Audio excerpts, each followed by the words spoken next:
Leader of the UKIP group, Neil Hamilton.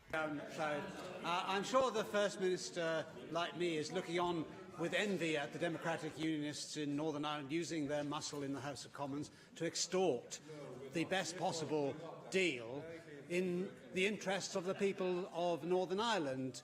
And instead of refighting the last war, as the Leader of Plaid Cymru seems intent on doing, wouldn't it be better for Plaid Cymru members in the House of Commons to use their pivotal position to get the best possible deal for Wales by increasing the size of our block grant or any one of the numerous things that we want which would improve the life of the Welsh people?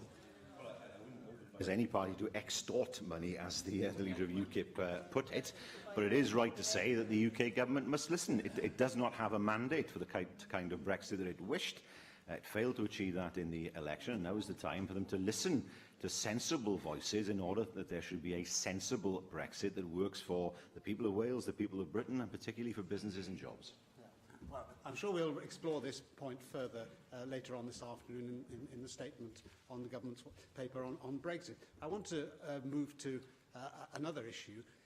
As a result of the dreadful fire in Kensington and the terrible loss of life that was suffered there, is it not rather undesirable for the leader of the opposition, Jeremy Corbyn, to try to weaponise this as an issue and to incite people to occupy private property in order to house those who have been dispossessed?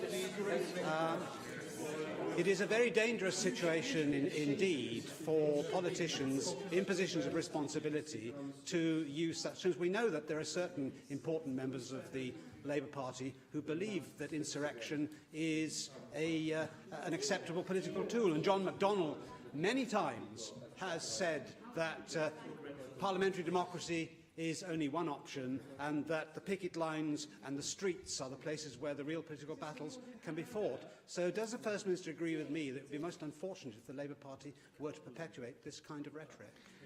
I'm afraid that UKIP exposes a complete lack of humanity, I have to say. People have died here. People have died. Jeremy Corbyn, as an MP for the local area, went to visit people.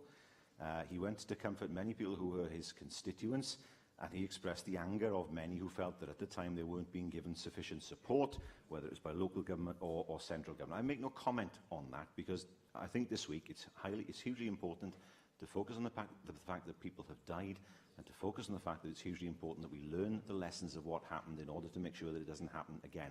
That is the message of this week, not a cheap political point that he's trying to score. Well, it's very far from a cheap political point. I was quoting from one of our national newspapers where the headline is "Let Inferno victims seize empty homes, says Corbyn." He's the one who said it. I have no objection, obviously, to Jeremy Corbyn articulating the views of people, particularly those of his constituents. We all do that. But in these highly charged situations, it is very dangerous indeed for rhetoric of that kind to be used when sobriety in the way that we express ourselves is to be desired. And to attempt to make political capital out of this in that way, I think, is very undesirable indeed.